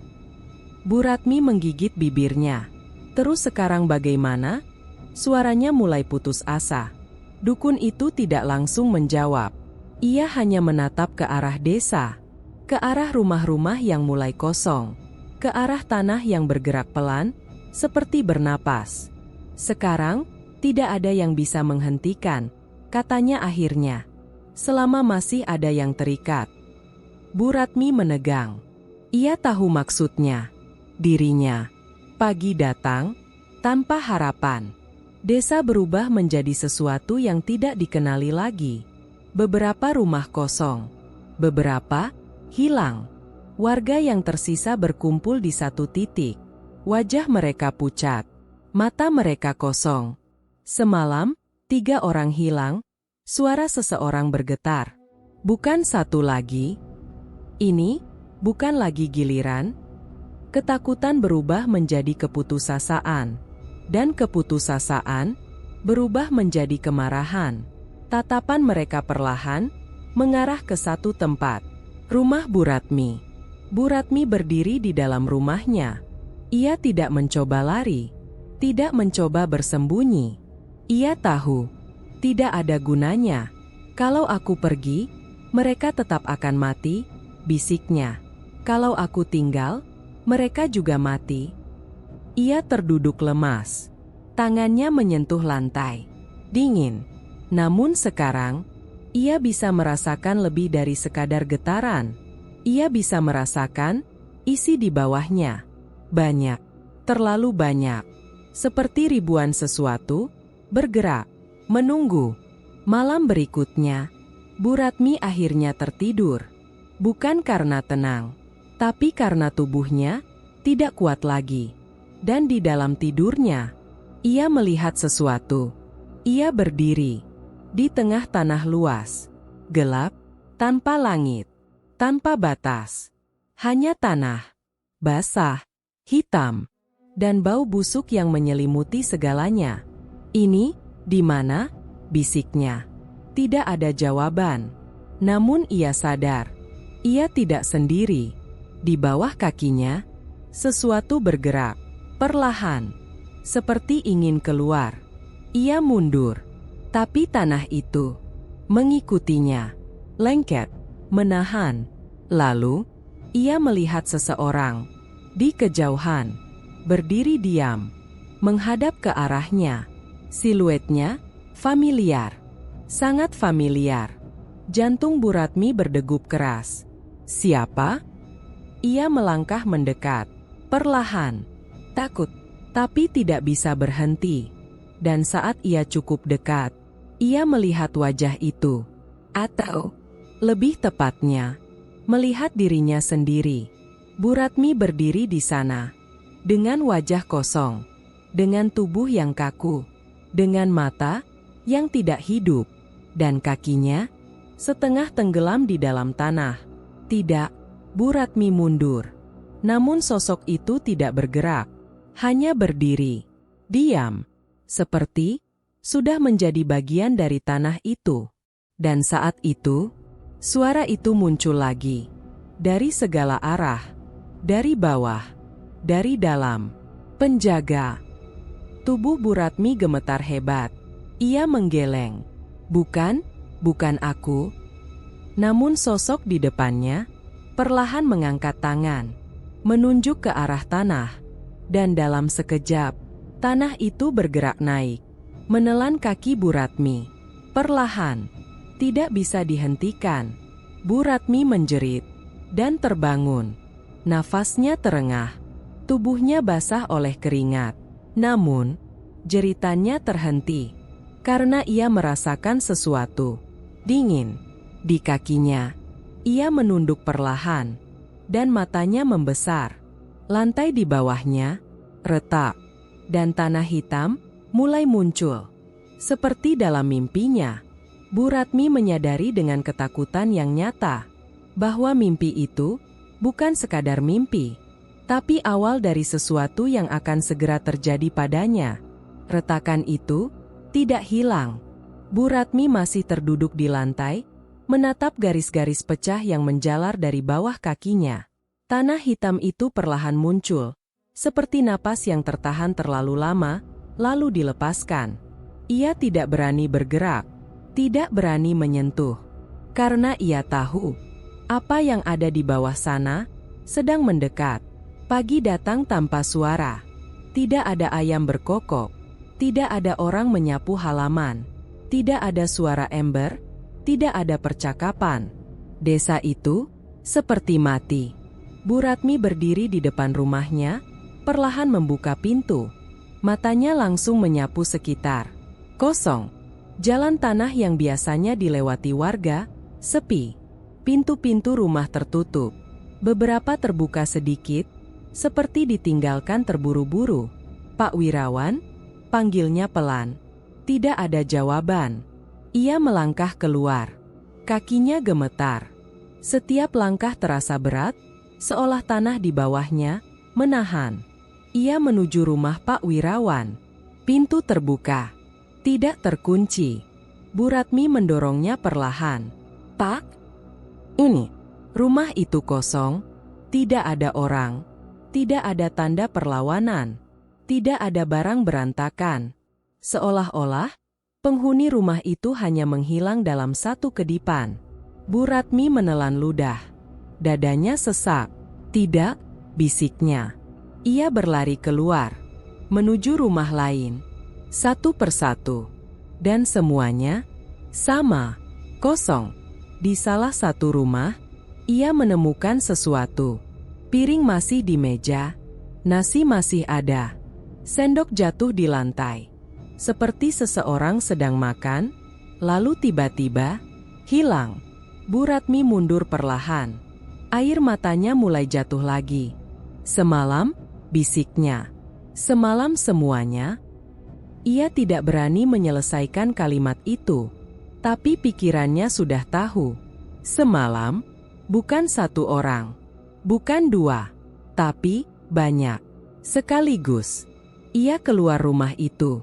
Langit terlihat pucat. Angin tidak bergerak. Dan saat itu, ia mendengar suara. Sangat pelan. Dari bawah tanah. Seperti banyak orang berbisik. Bersamaan. "Cukup." Tubuh Bu Ratmi membeku. Ia menunduk perlahan. Tanah di bawah kakinya bergerak. Halus. Tapi nyata. Seperti sesuatu yang puas. Bu Ratmi jatuh berlutut. Tangannya mencengkeram tanah. "Ini semua salahku," tangisnya pecah. "Semua, karena aku." Ia memukul tanah itu. Sekali, dua kali. "Ambil aku saja," teriaknya. "Jangan mereka." Namun tidak ada jawaban. Hanya bisikan yang semakin dalam. Semakin banyak. Semakin penuh. Ia bangkit. Tubuhnya limbung. Matanya kosong. Namun kini, bukan lagi karena takut, tapi karena sesuatu di dalam dirinya mulai menerima. "Ini belum selesai," bisiknya. Ia tahu, selama ia masih hidup, ini akan terus berjalan. Selama ia masih ada, tanah itu tidak akan berhenti. Langkahnya membawanya ke tengah desa, tempat dulu orang-orang berkumpul. Sekarang, hanya ada dirinya. Dan rumah-rumah kosong. Beberapa rumah mulai retak. Beberapa miring. Dan di kejauhan, ia melihat satu rumah perlahan tenggelam. Tanpa suara. Tanpa perlawanan. Masuk ke dalam tanah, dan hilang. Bu Ratmi tidak lagi menangis. Ia hanya berdiri, menatap. Seperti seseorang yang sudah kehabisan emosi. "Jadi ini?" akhirnya, katanya pelan. Namun sesuatu di dalam dirinya menjawab, "Belum." Ia menutup mata, menarik napas panjang. Dan untuk pertama kalinya, ia menyadari sesuatu yang lebih menakutkan dari semua ini. Ia berbalik, berjalan kembali ke rumahnya. Langkahnya pelan, namun pasti. Saat ia sampai, ia berhenti di depan pintu, menatap sekeliling. Sekali lagi, kosong. Tidak ada siapa-siapa. Tidak ada suara. Tidak ada kehidupan. Ia masuk ke dalam rumah. Duduk di tengah ruangan. Tempat semuanya dimulai. Tangannya menyentuh lantai. Dingin. Namun sekarang, ia tidak lagi menarik tangannya. Ia membiarkannya. Seolah-olah menerima. Kalau memang harus ada penjaga, bisiknya pelan. Air matanya jatuh lagi. Berarti memang aku. Ini. Namun kali ini, sunyi itu tidak terasa kosong. Seperti ada sesuatu yang mendengarkan. Sore menjelang. Langit mulai gelap. Bu Ratmi keluar lagi. Berdiri di depan rumahnya. Menatap desa. Dan untuk pertama kalinya, ia benar-benar melihatnya. Bukan sebagai tempat tinggal, tapi sebagai kuburan. Rumah-rumah itu hanya penutup. Tanah itu adalah isinya. Dan sekarang, isinya sudah bangun. Ia berjalan perlahan menyusuri jalan desa. Memanggil satu nama, lalu nama lain. Namun tidak ada yang menjawab. Hanya gema suaranya sendiri. Dan bisikan dari bawah tanah. Langkahnya berhenti. Di tengah jalan. Ia menoleh ke kanan, ke kiri, ke depan, ke belakang. Kosong. Semua kosong. Dan saat itu, kesadaran itu akhirnya datang. Pelan. Namun pasti. Seperti sesuatu yang tidak bisa ditolak. Bu Ratmi berdiri sendirian di tengah desa. Dan akhirnya menyadari bahwa sekarang, ia hampir menjadi satu-satunya manusia yang tersisa di tempat itu. Tidak ada lagi yang tersisa untuk ditunggu. Pagi datang, tapi tidak membawa kehidupan. Bu Ratmi berdiri di ambang pintu rumahnya, seperti hari sebelumnya. Namun kali ini, matanya tidak lagi mencari orang. Karena ia sudah tahu jawabannya. Tidak ada siapa-siapa. Angin berhembus pelan, membawa bau tanah basah, bercampur sesuatu yang lebih pekat. Seperti bau kuburan lama yang baru dibuka. Desa itu kini benar-benar berubah. Jalan tanah retak di mana-mana. Beberapa bagian ambles, membentuk lubang-lubang gelap yang tidak terlihat dasarnya. Rumah-rumah miring. Sebagian sudah hilang. Sebagian lagi tinggal setengah. Seolah-olah, perlahan dimakan. Bu Ratmi melangkah keluar. Kakinya menginjak tanah yang tidak lagi padat. Sedikit lembek. Seperti berjalan di atas sesuatu yang tidak ingin diinjak. Ia berjalan tanpa tujuan. Namun pikirannya terus bekerja. Ini belum selesai. Kalimat itu terus berulang di kepalanya. Kalau semua sudah diambil, kenapa aku masih di sini? Gumamnya. Tidak ada jawaban. Namun ia mulai merasakannya. Bukan dari luar. Dari dalam. Seolah-olah, sesuatu sedang menunggu keputusan darinya. Di ujung jalan, ia melihat seseorang. Seorang lelaki tua. Duduk di depan rumahnya. Diam. Tidak bergerak. Bu Ratmi berhenti. Dadanya menegang. "Pak?" panggilnya pelan. Tidak ada respons. Ia mendekat perlahan. Setiap langkah terasa berat. Saat jarak mereka tinggal beberapa meter.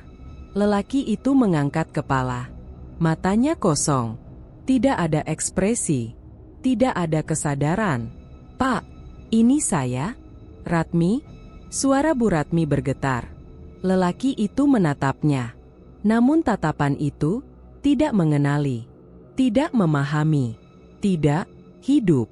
Semua sudah selesai, lelaki itu berkata pelan. Suaranya datar. Seperti bukan miliknya sendiri. Bu Ratmi mundur satu langkah. Apa maksudnya? Lelaki itu tidak menjawab. Ia hanya kembali menunduk. Diam. Seperti boneka yang kehabisan tenaga. Bu Ratmi berlari menjauh. Napasnya memburu. Jantungnya berdegup keras. Masih ada? Bisiknya. Masih ada orang? Namun sesuatu terasa salah. Orang itu bukan benar-benar hidup. Ia menemukan dua orang lagi. Seorang ibu dan anaknya. Duduk di depan rumah. Tidak berbicara. tidak bergerak. Saat Bu Ratmi mendekat, mereka menoleh bersamaan. Gerakan mereka terlalu serempak, terlalu lambat, seperti ditarik oleh sesuatu yang sama. "Ibu?" Suara Bu Ratmi hampir pecah. Perempuan itu tersenyum. Namun senyumnya kosong. "Sudah tenang?" katanya pelan. "Tenang apa? Semua orang hilang?" teriak Bu Ratmi. Anak kecil itu tiba-tiba bicara. Di bawah, ramai. Bu Ratmi membeku. Darahnya terasa dingin. "Ramai?" bisiknya. Anak itu mengangguk pelan. "Banyak?" Bu Ratmi mundur. Lalu berbalik. Berjalan cepat. Hampir berlari. Ia tidak ingin mendengar lagi. Tidak ingin melihat lagi. Karena kini ia mengerti, yang tersisa bukan manusia sepenuhnya. Mereka hanya tubuh. Langkahnya membawanya ke balai desa. Bangunan itu masih berdiri, namun retak di mana-mana. Pintu terbuka setengah. Berderit pelan saat didorong angin. Bu Ratmi masuk. Debu tebal menutupi lantai. Kursi-kursi berantakan. Seolah pernah ada sesuatu yang mencoba keluar dari dalam atau masuk. Ia berjalan pelan. Setiap langkah menggema. Namun gema itu terasa aneh. Seperti ada suara lain yang ikut menjawab. Di atas meja, ia melihat sesuatu. Buku tua.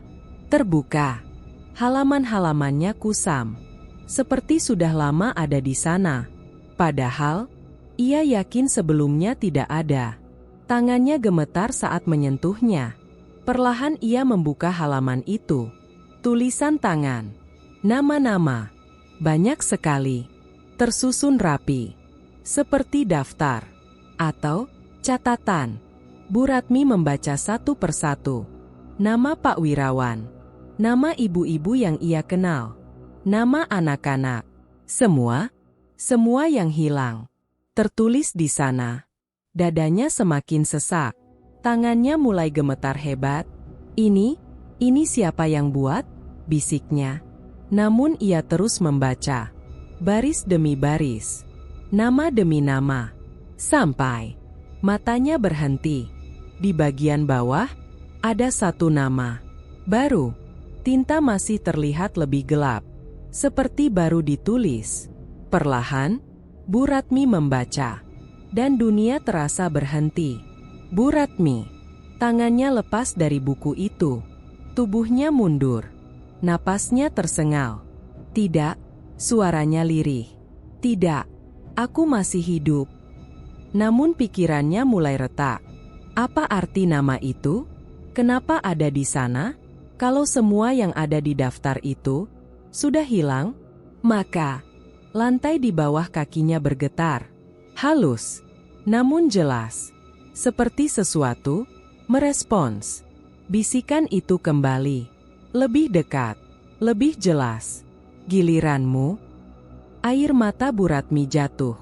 Namun kali ini, bukan hanya karena takut, tapi karena ia mulai mengerti bahwa mungkin ia tidak pernah benar-benar selamat. Ia menatap tangannya. Masih bergerak, masih terasa. Namun, kenapa terasa dingin? Kenapa terasa asing? Angin masuk dari pintu. Halaman buku itu terbuka sendiri. Nama-nama itu seperti bergerak atau bergeser. Dan nama Bu Ratmi perlahan turun ke tengah halaman. Seolah-olah sedang dipindahkan. Bu Ratmi terjatuh. Duduk di lantai. Matanya kosong. "Kalau aku sudah di daftar itu?" bisiknya. Suara itu muncul lagi. Dari dalam. Bukan dari luar. "Kamu memang sudah bagian dari sini?" Bu Ratmi menatap daftar nama itu dengan napas gemetar. Dan menyadari satu hal yang lebih mengerikan dari kematian. Namanya sudah tercatat, bahkan sebelum ia benar-benar hilang. Nama itu tidak hilang. Bu Ratmi masih duduk di lantai balai desa, menatap daftar yang terbuka di hadapannya. Tulisan tangannya sendiri, Bu Ratmi, terlihat lebih gelap dibanding nama lain. seolah baru saja ditulis, atau baru saja dikonfirmasi. Tangannya gemetar saat menyentuh halaman itu. Kalau aku sudah tercatat, bisiknya pelan, berarti ini belum selesai. Untuk pertama kalinya sejak semuanya runtuh, ada sesuatu yang berubah dalam dirinya. Bukan lagi ketakutan, tapi keputusan. Ia bangkit perlahan. Napasnya berat, tapi matanya kini tajam. Kalau semua ini dimulai dari ritual, katanya lirih, berarti harus diakhiri dari sana juga. Pikirannya langsung menuju satu tempat. Tempat pertama kali ia menggali. Tempat pusaka itu dikubur. Tempat di mana semuanya dimulai. Langit siang itu kelabu. Tidak ada matahari. Tidak ada bayangan. Hanya cahaya datar yang membuat desa terlihat seperti bukan bagian dari dunia. Bu Ratmi berjalan melewati jalan retak, rumah kosong, dan tubuh-tubuh hidup yang tidak lagi benar-benar hidup. Beberapa dari mereka menoleh saat ia lewat, namun tidak satu pun memanggil. Tidak satu pun peduli. Seolah mereka tahu, ia sedang menuju sesuatu yang tidak bisa dihentikan. Ia sampai di tanah lapang di pinggir desa. Tempat itu kini berbeda. Tanahnya lebih gelap. Retakannya lebih dalam. Dan di tengahnya, bekas galian lama itu masih terlihat. Namun kini, seperti bernafas. Naik turun. Perlahan. Bu Ratmi berhenti. Jantungnya berdegup keras. Namun ia tidak mundur. Ia mengambil cangkul yang tergeletak tak jauh dari sana. Tangannya menggenggam erat. Kalau aku yang membuka, katanya pelan, aku juga yang harus menutup. Ia mulai menggali. Tanah itu tidak seperti tanah biasa. Setiap ayunan cangkul terasa berat, lengket, seolah-olah tidak ingin dibuka. Napasnya semakin cepat. Keringat dingin mengalir di pelipisnya. Namun ia terus menggali. Lebih dalam. Lebih cepat. Suara itu kembali. Bisikan. Lebih jelas dari sebelumnya. Jangan. Bu Ratmi berhenti sejenak. Namun hanya sejenak. Ia menggeleng. Sudah cukup, katanya tegas. Ia menghantam tanah lebih keras. Cangkulnya mengenai sesuatu. Bunyi keras. Logam. Bu Ratmi terdiam. Napasnya tertahan. Perlahan, ia menyingkirkan tanah di sekitarnya. Dan di sana, pusaka itu muncul kembali. Hitam, kusam. Namun kini, terasa hidup. Seperti berdetak. Tangannya gemetar saat meraihnya. Begitu menyentuh, dingin menjalar ke seluruh tubuhnya. Kenangan muncul. Suara dukun itu. Peringatannya. Sekali dibuka, tidak bisa ditutup begitu saja. Bu Ratmi menutup mata. Air matanya jatuh. Aku tidak peduli, bisiknya. Aku harus menghentikan ini. Tanah di sekitarnya mulai bergetar. Lebih kuat, lebih cepat. Retakan muncul dari segala arah. Mendekat ke tempat ia berdiri. Namun Bu Ratmi tidak bergerak. Ia menggenggam pusaka itu erat. Kalau ini sumbernya, katanya, aku akan hancurkan. Ia mengangkat pusaka itu tinggi-tinggi. Tangannya gemetar. Namun tekadnya tidak. Saat ia hendak membantingnya, tanah di depannya pecah. Sesuatu muncul. Perlahan. Tidak utuh. Tidak jelas bentuknya. Seperti bayangan yang dipaksa keluar dari kegelapan. Namun Bu Ratmi tahu. Itu bukan bayangan. Itu nyata. Udara menjadi dingin. Sangat dingin. Napas Bu Ratmi berubah menjadi kabut tipis. Makhluk itu berdiri di hadapannya. Tidak berjalan. Tidak melangkah. Namun tiba-tiba, ada di sana. Dekat. Terlalu dekat. Wajahnya, bukan satu. Seperti banyak wajah yang saling menumpuk. Sebagian menangis. Sebagian berteriak. Sebagian hanya diam. Suara mereka keluar bersamaan. Tidak serasi. Tidak manusiawi. Kenapa kau kembali? Suara itu bergema. Bu Ratmi mundur satu langkah. namun tidak lari. "Ini salahku," katanya. "Aku yang membuka ini, aku yang harus menutup." Makhluk itu diam, lalu tertawa. Suara tawa yang bukan berasal dari satu mulut, tapi banyak. Menutup, suara itu berlapis. Tidak ada yang ditutup. Tanah di sekitar mereka bergerak, seperti hidup, seperti mendengar. Bu Ratmi menggenggam pusaka itu lebih erat. "Aku tidak akan biarkan kalian ambil semuanya." Makhluk itu mendekat, tanpa langkah, tanpa suara. Namun jaraknya semakin dekat.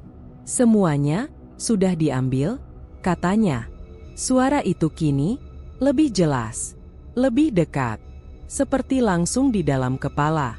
Bu Ratmi mengangkat pusaka itu lagi. Namun tangannya tiba-tiba tidak bisa bergerak, seperti ditahan. Dari dalam, dari luar, ia menatap tangannya. Pucat, dingin, tidak terasa. Makhluk itu kini tepat di depannya. Wajah-wajah itu bergerak, berubah. Dan di antara wajah-wajah itu, Bu Ratmi melihat sesuatu. Dirinya sendiri, dengan mata kosong, dengan ekspresi yang sama seperti orang-orang yang tersisa di desa. Napasnya berhenti. "Tidak," bisiknya. Makhluk itu mendekat lebih jauh, hampir menyentuh. Dan suara itu akhirnya menjadi satu, jelas, dalam, dan pasti. "Kau sudah menjadi bagian dari kami." Bu Ratmi berdiri membeku, pusaka di tangannya tak lagi bisa digerakkan. Dan untuk pertama kalinya ia merasakan kebenaran yang tak bisa ditolak. Ia bukan lagi melawan kutukan, ia sudah berada di dalamnya. Kalimat itu masih bergema. "Kau sudah menjadi bagian dari kami." Bu Ratmi tidak bisa bergerak. Tangannya kaku menggenggam pusaka. Kakinya tertanam di tanah yang kini terasa hidup, hangat, lembab, seperti kulit yang bernapas. Namun yang paling menakutkan, bukan makhluk di depannya, melainkan kesadaran yang perlahan tumbuh di dalam dirinya, bahwa suara itu tidak lagi asing. Napasnya bergetar. "Aku bukan bagian dari kalian," bisiknya lemah. Makhluk itu tidak menjawab. Namun wajah-wajah yang menumpuk di tubuhnya mulai berubah. Satu persatu. Menjadi wajah orang-orang yang ia kenal. Pak Wirawan. Ibu-ibu desa. Anak kecil yang berkata, di bawah ramai. Dan di antara semuanya, wajah Bu Ratmi sendiri. Mata kosong.